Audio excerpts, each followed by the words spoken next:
Hello and welcome back to my channel. In today's video, I will show you why my AI is became invisible in Talkie app. So let's get started.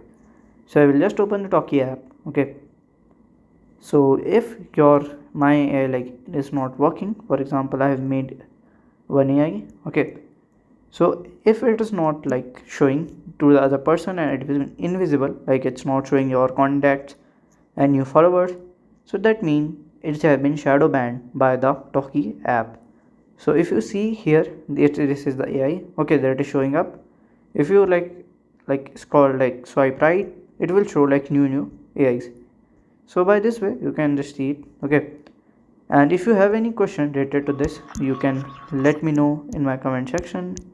And also, if you find this video helpful, make sure you like, subscribe and share the video. Thank you for watching.